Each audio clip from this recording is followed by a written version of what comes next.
that yesterday. The first 2 games can be snooze fest. Don't be a two-game Andy. As it turns around in game 3. Please. Right? That's what we need to get to. Thankfully, yesterday delivered, and maybe today can do the same thing. So we're not going to be counting any chickens before they hatch, but T1 will be on the blue side to start us off. The most fake stat that we have ever produced here in the LCK was just put up in the pre-show. That's Atlas. Atlas saying that. I know. This was the red side win rate. And the red side was winning so much because teams kept losing to KT. And then they got to choose blue. That's the only reason the red side win rate is so incredibly high. T1 will still be able to use it very well. We are in 2025 and Atlas is critiquing the statistics usage in the LCK. I mean, it's just funny how wrong it is. I can't believe it. As Rumble to me is the standout pick here. If it doesn't get banned, that is 100% going to be the B1. Both Doran and Perfect have been having incredible performances on this.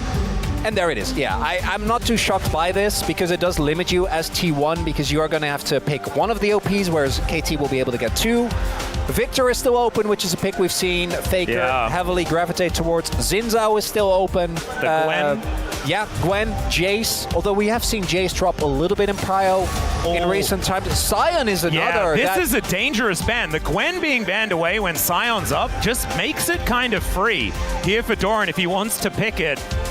A lot less that can handle the tank, and they are going to take that one away. Pretty obvious.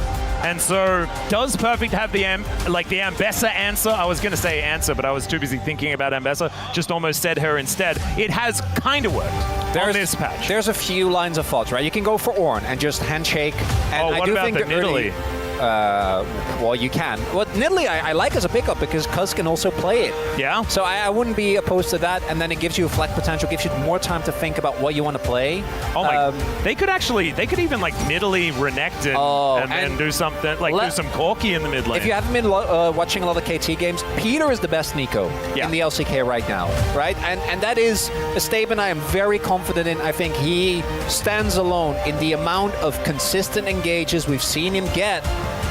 As this would be kind of a shocking turn of events, the Rise to just come out like that, blind for BDD. Although we do need to know, this is KT, and I know Keen is no longer on the roster, but Perfect has been stepping up. Could this be a Rise top? Could it be a flex? I'm leaning towards no, but I feel like otherwise the blind Rise this early in a fearless draft, I know he's strong, but it feels a little bit like a risk because the Victor's open. Yep, Victor is just going to be snapped up here by Faker. We know T1 often just like to first pick it with the Sion up and available, no Trundle there, and no Gwen to answer. It's an understandable pickup, but picking the Victor as soon as they can makes a whole host of sense. As okay, a Nocturne being hovered here by Cuz, probably just going through what he's thinking about. The Jarvan has been his all-time favorite at this point in time. We know that this guy is a vibes player. He's considering it, but instead it's just going to be a tank off. Here on the top side of the map, the Oner will be locked in. I actually like this. I think Kalista is certainly going to be banned by T1. I think Kalista Nico is a nightmare to play into. And for Cuz, there are still so many junglers up. Whereas this Ornn, I'm pretty sure is going to get banned if you don't have the opportunity to try and pick it up here. And then you can still go for, like, we've seen the Camille, for example, right? We've seen the Cho'Gath. I think those picks are okay, but in case of Camille, you're a bit more limited in what your draft does, and it does take time for it to get in line. In case of Cho'Gath, I don't think every team really plays around it nearly as well as I feel like it should be obvious when it comes to Cho. He's really not that complicated of a champion. Yeah, he does hit, gets health back, and then eats. And that Xayah is that Xayah ban is both obviously comfort for Guma, but also a dead giveaway that they're looking towards a Kalista here, right? Like they are for Kalista, feels like very obvious. Are they gonna ban Braum? Because that is one of the things that can really ruin an Ornn's day. I think it has to be the Braum ban, because I mean, Nico's already really good into the Braum, so maybe they're thinking they don't want to pick it up. That's why the Alistar ban comes in instead. But we have seen teams be willing to sack lane, right, just to get the value. I mean, Lucian Braum actually fits into the T1 composition really comfortably. Putting Victor on solo AP feels fine, right? He does so much AoE that it's still going to be okay. So one final ban to come through here for T1. What are they going to be getting rid of? Stockdown's champion pool only being attacked a little bit here with that Kai'Sa being taken away. And the Varus will be gotten rid of. So Ezreal's up. Quite a few different things. Kalista for me is the big one. And maybe they're opting towards a possible Poppy counter or a Poppy pick for Keria, because Poppy is still up. That is one of the picks that obviously does well into the Kalista, particularly when you're matched against her in lane. But even though Poppy is one of those champions that I do think is good against Kalista, trying to play the early levels into a Nico does not sound like a good time. No, it really doesn't. I still kind of expect T1 to pick the Braum. Even if it isn't necessarily going to happen as Gumayusi, this would be some vibes. Instead, goes back to the Corki, which we have seen picked into Kalista in the past. Not necessarily the most fun, and not as high value as a Draven that's able to actually cash in against her. Becomes pretty much unplayable from that point on, but a lot less variance in the Corki lock-in, even though bot lane Corki has fallen off a cliff. And the Corki... Oh my god. That'd be something. The Corki, to me, is also trying to ensure that the Jarvan value is low, because I do think Cuz was actually looking towards that, and instead it's going to be the Elise to come out here, which I'm not super excited about. I feel like the prio on this pick has dropped off for a very good reason. Of course, it does fall within the Guma and Keria bot lane forte to try and play for lane as heavily.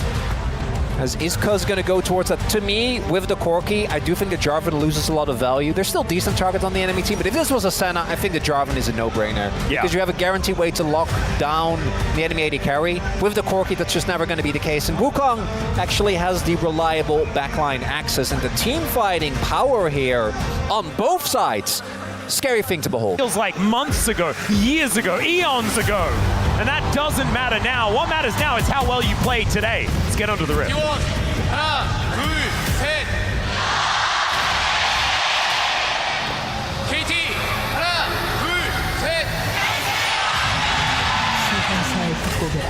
KT fans trying to match and actually doing a more decent job than I was expecting.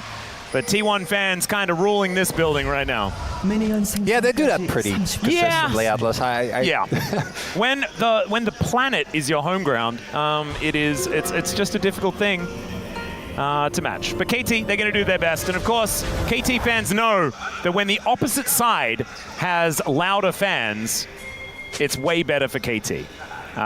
Because that drowns out the sadness in the back of every KT fan's mind.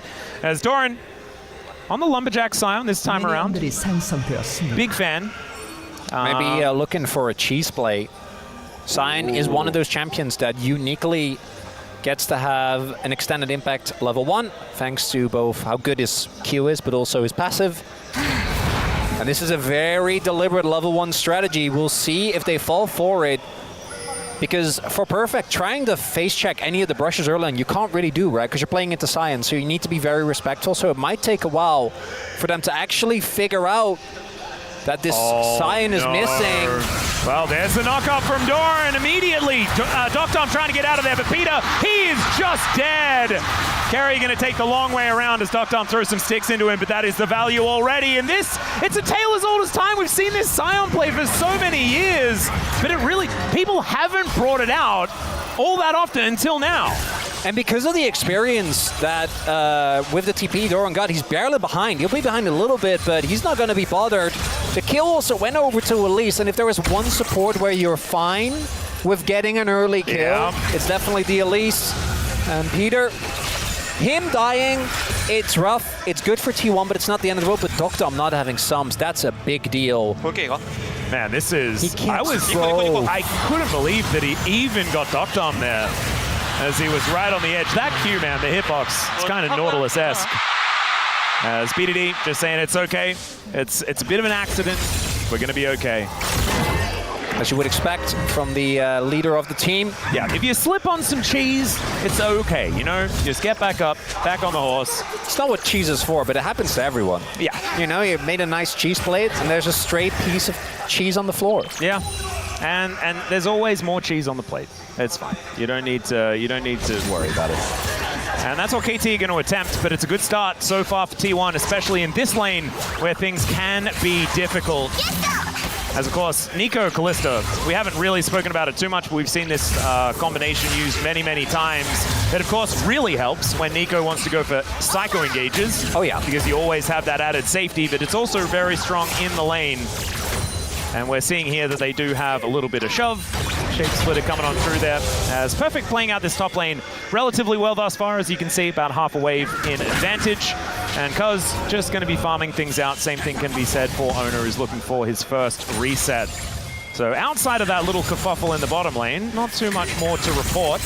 And I expect that that is going to continue. We might need some lull state content for this game, because I imagine both teams are pretty comfortable just scaling up. Cuz' background on the ward is being shown here, so they have a really, really good idea of what his pathing is going to be like for like the next 2 minutes, unless he changes it up. Oh dear, Dr. could be in a little bit of trouble here, as Gumayusi with the Gatling gun, but does take a fair bit of damage from that Rend as Dr. makes his way out. A little bit aggressive as Oner moves in just to help shove out this wave. Doran with 0 blue stuff, and so not going to be too much to worry about. Yeah, and Oner obviously knows there's no risk of a counter gank, not only because, well, Cuz is Wukong pre-6, but also because they spotted him on the back, and he needs to clear his camps. So a little opportunity there to make the lane a little bit easier for Doran, who hasn't decided to actually back yet, but he's Sion, right? And the Ornn this early on, not really going to be a big threat, and neither is the Wukong. If it's the Jarvan, then you definitely need to play more respectful, but not the case here. We do see, though, BDD looking for a possible roam, does get spotted, but they are quite low. Guma has his sums, but I think they can look to dive here. I mean, he's just walking in. The Rune Prison is going to be so powerful. His flashes come out everywhere, and there's another kill onto Docton to start this one off. A 1-for-1, but T1 will 100% take that. Both summoners do come out of the Corki, but still, that is a great trade as T1 stands strong in the bottom lane. They did get Guma sums, though, so that is a big win for KT. Opportunity to later on, either with throwing Peter in, or Cuz, once he gets a Cyclone, as Cuz also caught the mid wave and now tried to put it in his best position for BDD. BDD obviously will be missing a little bit as Faker is going to shove it out, but so we take another look here. There's not that much of a wave, so KT kind of need to go. Guma flashes, ensures that he doesn't get hit, and the immediate burst from both the Corki and the Electrocute Elise is more than enough. If Dogdom had his sums, maybe he lives there, but thanks to the earlier level 1 from Doran, not going to be the case. Yeah, it was an optimistic dive, just with the low health bar of the Kalista, but the fact that they do manage to at least get a kill in trade is kind of all right. You can see it's still 350 in the lead for Gumayusi, though, on this Corki, moving closer and closer to that Trinity Force. 2-item spikes are what we're going to be talking about for both of these 80 carries. So we'll see who's going to be able to get there in time, as Keria making his way out, and that Control Ward not going to see the Elise, who does poke her head out now. There is the CC eaten, but Perfect taking so much damage here underneath the turret. And Keria off to the side. Here's the Ornhorn, though, is Perfect looking for the angle. He'll get it, but the Ignite's still ticking down. Oner is making his way in, though, and I don't know what Perfect's going to be able to quite do here. He's healing up slowly. BDD, he's so far away. Yeah, I don't know what they're going to be able to do, and if that was any other support, maybe he'd be okay, but it's an Elise, and so she just executes it. And on the other end, it's a Sion, so diving in is a tough ask for KT. Not going to be able to do so. T1 really getting the most value out of this Elise. Keria's been involved with every single kill. And as you're saying, that play, that dive in the stages, in the double or multiple stages. So it's now about 1,000 gold in the lead here for T1. The early game working out very, very nicely. As Doran, he can drive a train towards that bottom lane if he would like to, but doesn't really need to. And the tank battle continues. One of the closest matchups that we have right now is both junglers as well, looking very, very even. And mid lane, haven't really seen too much outside of BDD getting that roam happening. Checking in on Faker, he's behind by a little bit of farm. That is no worries. And of course, right now, I think the Rise is probably BDD's best pick. He has looked absolutely amazing. I think only losing 1 game thus far. It's, you know, like 8-1 you can't get to Leah, but you still want to carry and have a side lane impact. Because BDD's never getting to Leah. Let's be realistic. No, not this series. No, I don't know in any any series anytime soon. with a champion being the way it is perfect. Looking for when we've seen him do this, I do see some pinks going down, so I think T1 had a suspicion. Yeah. And instead, and this is where I do think the strength of KT's comp really shines is in 5v5s. Skirmishes, I think T1 kind of have them beat. There's so much burst available, but in longer fights, as even with the proxy, Doran's going to TP in. Yeah, KT do manage to get 2 of these grubs though, as Cocoon going to connect.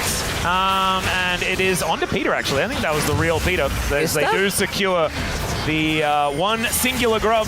I don't know if that's worth TPing for. Oh dear, Doran is in an awkward spot. That's a TP for a single grub.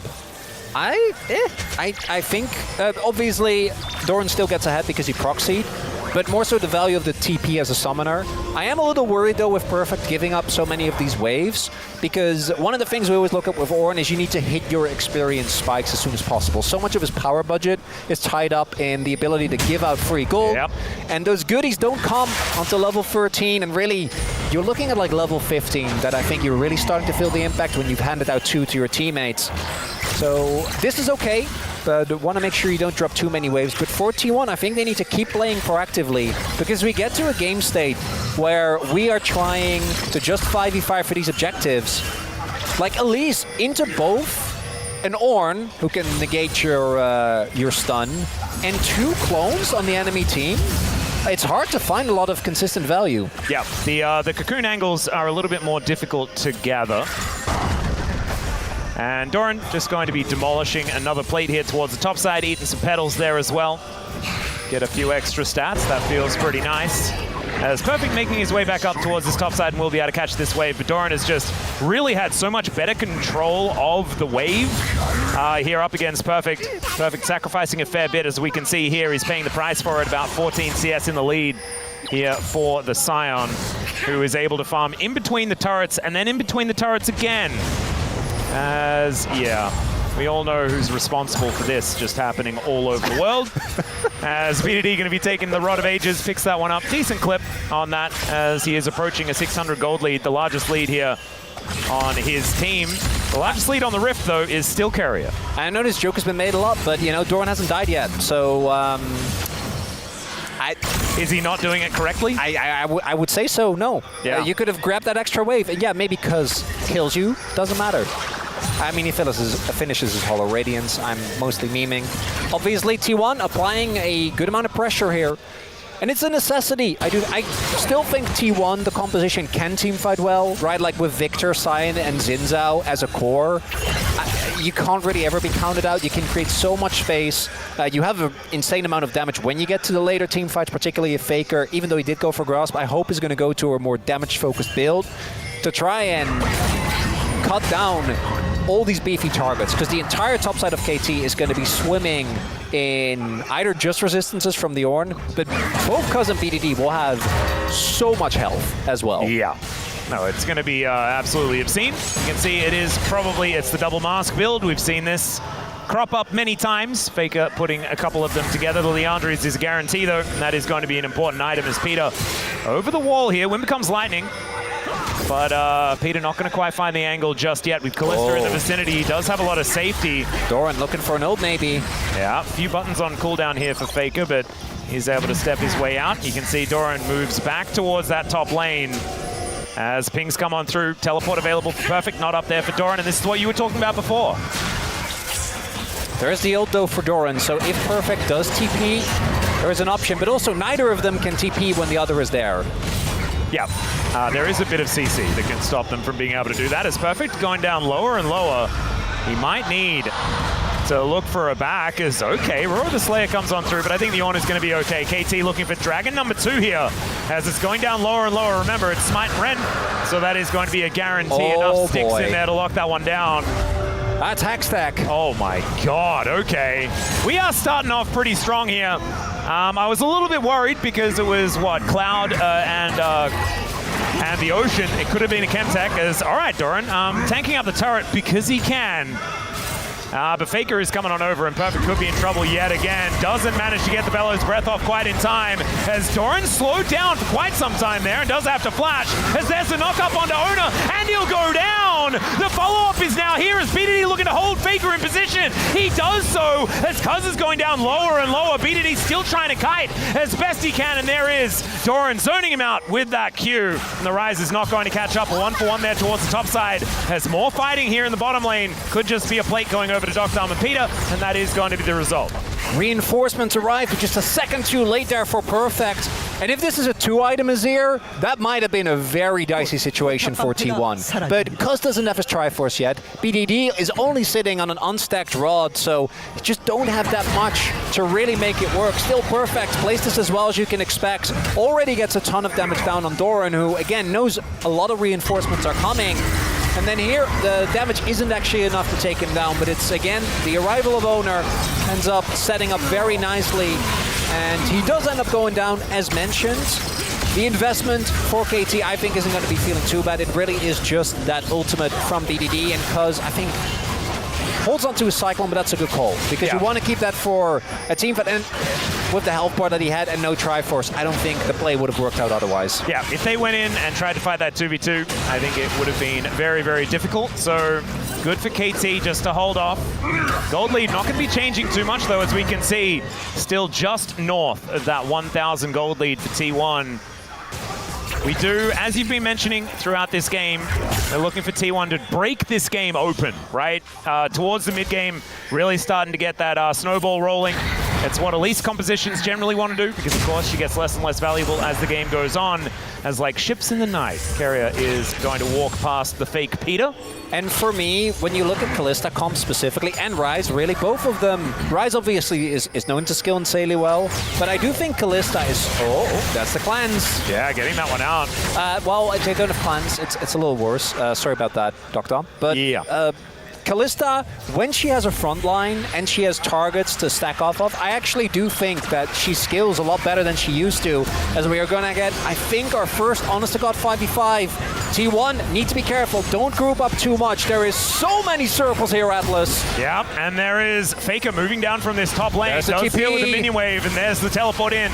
Like you say, Perfect does have that ram available. And that's going to need to get the value. Let's see whether Cuz can win this 50-50 as he gets in. The train going to completely miss here as another one comes through and gets a double knock-up. Oner in the sky forever. Cuz gets the Peter down, and oh my god, Peter with the pop blossom. BDD off to the side, though, unable to find the value in T1. Still standing up, but they've lost one extra in the fight. I don't think they want this 3 versus 4. And KT, gonna be happy with that. They are the ones that pick themselves up a favorable trade. Additionally, they get the Herald. And there is the zone control, the 5v5 power we're talking about, because both Peter, just by existing and walking in and out of range, has so much Fred. It's Faker and BDD. It's a little bit dangerous. The gravity field not doing anything at all here as BDD walking towards that brush. There's a lot of spell flux being built up here, but Faker is able to walk it off the flash forward, and he's able to get the flash out of the Victor. That could be relevant later on in the story. Both of these immobile mages now no longer having flash available, Atlas. Yeah, only one of them has phase rush though, which kind of feels like flash sometimes. It really does, and BDD gonna be feeling good about that one. Not being able to get the kill is a bummer, but I think if you know Faker has his flash there, you know he's just gonna flash out of it. Yep. But that was a conscious decision. It was, for sure. And BD, again, doesn't even have a second item yet. As we take another look here, the choke control of KT is such a big issue. As Doran tries to play for Dokdom there, but Dokdom is able to just get over the wall. Now Peter is delayed a little bit by the Q, but look at Guma. He doesn't actually get to do that much in this fight, Peter. Because on one hand, BDD was threatening, and then on the other hand, there is just a Wukong that you don't want to get near, an Ornn that you need to respect. So, KT bringing back the lead to a very, very small amount of gold, and we just see Herald go down. Was used in mid lane. And that does mean that now the mid lane is open, and we're going straight into a possible soul point fight, Atlas. Yeah, this is insane as well, because that 2-item spike for the Rise has just come in. The Archangels was built off that last reset, and T1, they do have control of the area. You have to imagine that KT are feeling pretty good about fighting for this one. Oh, they're going to. Yep, control going to be taken down as Cuz face checks. Does have Warrior Trickster, but doesn't have half of his health bar now. This is dangerous. BDD moving in. Perfect on a flank angle, but not quite here in time. As they do manage to get the slow down the ramp. Oh! Perfect with the sick play. As the Dragon is now forgotten. Perfect trying to get out of there. The Pop Blossom somewhat interrupted as Oner going down so low, but gets the drive-by smite to deny the soul point. Still, these health bars are so extraordinarily low, and Cuz is just spinning around in the Dragon Pit for some reason. He flashes to get himself out of the way, and KT, they find one pick, they lose no one, but the Dragon goes to T1, and it's so important. This is what I want in my Telecom war. Oh my goodness, if this is a sign of things to come, we're gonna need some more bottles of water up here. It's Mayhem out loose as, okay, perfect. We're not going to talk about the W, but that play right there, that was sick. Stylish as hell. The W doesn't actually cancel the CC. That Pop Blossom from Peter ends up being big because it takes Oner very low, and Faker, I think, was looking to follow up more aggressively, did get clipped by the side of that. And a lot of sums were used, but these team fights, as I think we would expect, are going towards KT. And if KT starts getting these Ornn items, this isn't getting better, because for Guma, actually doing damage in these fights, I think is going to remain very tough, because if he gets near anyone, he's going to get blown up. But there isn't nearly as much AoE CC as there is for KT, right? Kalista can hop around the fights, and then on a Pop Blossom you can go in. On an Ornald you can go in. On the Wukong, Cyclones, that's 2 opportunities as well. And Faker, he's been doing fine when it comes to staying alive, but only sitting at 1.5 item. And again, like, I think Victor scales well, but there is still a Ryze on the enemy team, and Ryze's biggest weakness, which is his lack of range, doesn't matter when you have 3 incredible hard engaged champions. Yep, not to mention there is not necessarily the most massive amount of range coming out of T1, just in general. Of course, Doran is very good at controlling space on this Scion. I think his role is going to be pivotal later into the game. But BDD, we talk about the Ryze scaling. I want to talk about the BDD scaling, man. This guy has just been getting better and better. Of course, started off pretty good on KT earlier on in the season, but as his teammates get better, so is he. And BDD is looking to continue that form here today. And I think they want to force a fight, and I'm with them. 5v5 is really what you're looking for. We saw earlier when the game was going T1's way, when they were the ones in control, it's when they're forcing on side lane, right? When they're going for the burst, when they're diving enemy champions, not giving KT really an opportunity to respond. If you're trying to fight your way for these choke points. There's the run wall forward as BDD. He puts the spider up into the sky. Gumayusi has to Valkyrie to get himself out of the way as Peter may have overstepped as the Fate's Call needs to be invested. And the train comes on through the block from Peter. I don't even know whether he needed to do that. It was the clone anyway. They take down Doran. The train is going to set up the onto everyone as KT look to put T1 in the ground. The Arcane Storm doing a fair bit of work there though. And once again, the trade is not actually that bad here for T1 as the 2 damage dealers still left alive. Not with any frontline though, they do have to be a bit careful as Doctor throwing sticks around, and that is going to be perfect, going for a bit of a reset. Once you get that health bar up high enough, has a 1.5 minutes left on the Drake. That fight, not actually for all that much. And when all is said and done, when the dust settles, doesn't look like either team got a decisive lead off it as we take a look. So it starts off KT again with the confidence, the Realm Warp from BDD, getting the flash out of Keria. And then KT, for a minute, it looks like they've overstepped, right? There's a collapse attempt as we do see the Otacon being threatened, but that block... That shape splitter from Peter, right man. there. But Guma is safe in most of this, right? Both Guma and Faker don't actually get threatened. Peter hits them, but there's no follow-up, and it looks like I spoke too soon. KT did, because of the man advantage they had, maintain tempo with the Hex Gates, getting Cuz there was only a matter of seconds, and now Otacon going the way of KT. Yep, that's a big one. A bunch of extra experience as well. BDD is level 16, ladies and gentlemen. That's Rod of Ages and Otacon, and that means he has a 2-level advantage over Faker. He can be realm warping as often as he would like in this game, but it's only spelled a 1,000 gold lead. And by that, I mean 400 gold lead, as the turret gold hadn't quite come in yet. It is still exceptionally close between these two teams. And a lot more does have to be put together, especially with the fact that there was no soul point picked up by KT. That would have been a very real win condition with that soul being the Hex Tech. And T1, the opportunity to stack up 4 of those is very, very scary if this game does go very, very late. All right, we need a Perfect to actually give out his second Ornn upgrade. Hasn't done it yet. That is big if they want to fight for this. BDD does have TP, so I would be shocked if they don't. And there it is, giving the upgrade. I'm pretty sure over the knockdown, there's it. But they're too late on the Dragon. Yeah, Blade of the Ruined King does come in. But yeah, this Dragon should be taken. Because of Cycloning. Never mind, it's going to be a 50-50. Let's see who's going to be able to take it down. It's Oner that locks it up as Doran will sacrifice himself because so exceptionally low. And somehow the Scion is still alive. BDD right in amongst it. He is going to have to be the one-man army, though, as T1 are running them over, and BDD cannot do it alone. KT just kind of throw it away in the river. The Oner insect breaking up the entire fight, and KT tried to do too much. We had Cuz trying to look for the steal, a fight happening on the other end, and it broke up that core unit, and T1 made great use of it. As there is no Baron up, but it's still obviously a big gold influx, and the Dragon ends up going over. And this is what I'm talking about. Even though Guma gets hit, it doesn't matter that much. And then watch this from Oner. Completely breaks up the fight, cancels Peter's impact on the backline. Faker comes in with the flank, and Oner, man, getting the smite and winning the team fight back-to-back. But the tragedy for T1, that was a crazy win. They got the Dragon, the gold lead is back in their favor, but there was no follow-up objective outside of the turrets.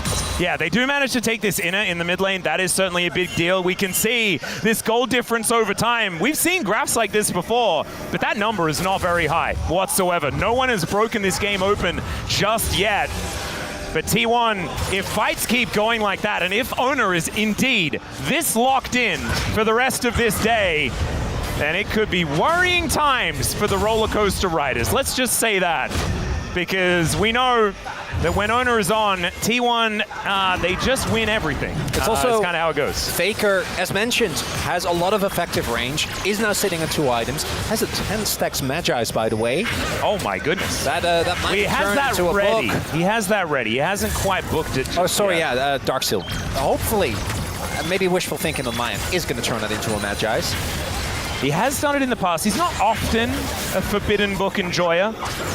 Likes to just get the guaranteed stats, but maybe today is going to be the day. As even on Dragons now, 2.5 minutes on that next one. The Baron up and available though, so every one team fight is going to mean so much more. That upgraded Blade of the Ruined King has come through from Perfect, wanting to hit that level 15 so he can give BDD a better Rod of Ages, better Seraphs, a better Void Staff perhaps. We'll see exactly what the upgrade is going to be heading towards. And Doran just smashing some things here towards this bottom side, as the Scion is wont to do. He has about a 1.2k gold advantage at this point in time. And the gold lead is still kind of there for PDD, but outside of that, T1 just kind of getting more across the rift. GA almost done here for Oner as well, who is looking very scary on his very famous now Xin Zhao. Certainly the best in the league. And remember, guys, this is game 1 of a best of 5. Oh my God, Atlas. Okay. And the same thing kind of happened yesterday as well, as the intensity of the first game. What was it, like neck and neck at 44 minutes? Yes. Yeah. And then Canyon walked up to an inhibitor that he shouldn't have, and then obviously... Yeah, and then Chovy died. Yeah. And then they won the series in reverse sweep. So maybe that's what we need. Wow, spoilers much. We're joking. Perfect, has it level 15, so should be giving over an upgrade soon. Oh, Peter. Yeah, looking for an angle. There's a Pop Blossom. Collects onto 1 as Faker goes gold, and the knockup is avoided there as well, as Oner is going to be the target. They take him down, and now they're looking for a bit of a reset. Warrior Trickster there to try and get Cuz out of the way. Another fantastic shape splitter as BDD is interrupted. The Baron helps out as The rocket takes down the Scion. Wait, it takes down the Rise, but the Scion is also going to be dead. So, a 1 for 2 in favor of KT, but losing BDD is such a big deal. Spider's hunting. Yeah, Keria, but there are little Krugs in the way. And that is going to block the Cocoon. It's also Wukong. It's like, as far as Cocoon targets go, not the best, as Faker does stay alive. The timing from perfect, not quite perfect there. As we take a look, Peter sets this up, but it's the turn onto Cuz. But again, because Oner is the focus, look at how much damage Guma and Faker do, right? Yeah. So Peter is super low, and so is BDD. BDD gets cancelled there, otherwise might have made it out. Guma hits the rocket, but Dokdam, Terminus just finished before this fight, has an incredible amount of damage. I think even if they get like one more kill, because, who was it? I think Peter was really low, wouldn't have been enough because Cuz was dead. Or rather, Oner was dead, Cuz was still alive. And this game is basically even, especially with the Ornn upgrades, right? We're talking in terms of gold. Yeah. KT's right there. I mean, they have technically an advantage. We are just going to go to another 5v5. And again, the scaling conversation, especially with how these fights are playing out, I think it just comes down to, can you get, for KT, can you get onto Faker? Can you get onto Guma? Faker was building towards his Void Staff, does have the Blighted Jewel, because he was sitting on his Arm Guard. I think now he might finish the Arm Guard instead. As is this just going to go? Yeah, this is just a Dragon being taken by KT. T1 not really in position. They're looking to try and trade for the Baron, but I don't think they're quite here in time. And you can see, yeah, Peter is just in position. Okay, this would be absurd, but it's just going to be because he has Smite. He's able to take that one out. If that was a Cho'Gath, that would have been way more tense. Yeah, that might have even been a conversation. But instead, it's just kind of an unceremonious Dragon take here for KT. That's Soul Point. Yeah. I'm wondering if it's because Faker doesn't have Stopwatch and Flash. Like, I wouldn't be surprised. Because normally I think Nico is really gated by not having Flash available and only having access to the Rocket Belt. But you've got there's a Callista. So it really, really makes the effective range so much bigger than it otherwise would be. And for T1, once Faker gets Stopwatch and it's flashed back up again, the damage he's been doing in these fights, same with Guma, if they don't get targeted, is huge. That's Dokdam! He's thrown so many sticks in here, and yeah, Keria is going to break his Stopwatch, but that only buys a couple of seconds, and he was just caught napping. This is not the same Dokdam that we saw in the beginning of LCK, Atlas. He is seeing the angles now. It's challengers, baby! Yeah, something's happened, you know. It's like he's stopping the bullets in that hallway. That's just Nash. Yeah, that should just be. As they do see it, Oner is going to be over here, but you can see the Goon Squad to stop him from coming in. And my God, that Baron did not last very long. Oh my God, kind of anticlimactic, not gonna lie to you. The Baron just going over, the Dragon just going over, and KT just kind of saying, I want to take this, and T1 are like, okay. Okay, yeah, I'm a little disappointed. This was a lot of build-up, and then they just get Soul Point and Drake for free. Or sorry, Baron for free. I don't love it, but it is earned as it feels like a bit of a disconnect as well there, but it's the Realm Warp that I think ensures that T1's like, we can't help you. Like, there's just no shot. We can't do anything to back you up here, Keria. And with Callista in particular, as soon as she gets that first spear, you are just kind of cooked. Dokdam Terminus already done a while back, looking towards the Jack shows. Finished? Oh my goodness. Yeah, this is going to be a really big spike. And level 16 for Perfect as well, so everyone is going to be able to have that cool stuff. Even we've got a pumped up Rocket Belt here for Peter already completed. It's only BDD that's missing his, because I think he would like to get a very cool hat, which is going to be done pretty soon. But fortunately for T1, there is always the win condition of win conditions, because Oner smites this game have been crazy. Yeah. Just flip Elder. Yep, that one's always a possibility. That does mean that before that, you have to give away a Hextech Soul. Yeah, I don't love it as a strategy, but that's where we're getting towards. This Baron push is going to be strong. KT is very short range though, so their siege isn't necessarily the best. BDD should be able to get the turrets, but if T1 can deny them any shot at taking down Inhibs, then this 1.5 Baron minute Red Bull Baron power play that's left isn't going to lead that cleanly into the Drake. This now, turret does take a lot of damage from BDD. but it's just, if it's just like the mid turrets and the inner, I think you take that. Yeah, well, Q not going to quite find Peter here as okay. They've managed to lock down the on. Pete Perfect gets himself out of there though. Health bar now in tatters, but still.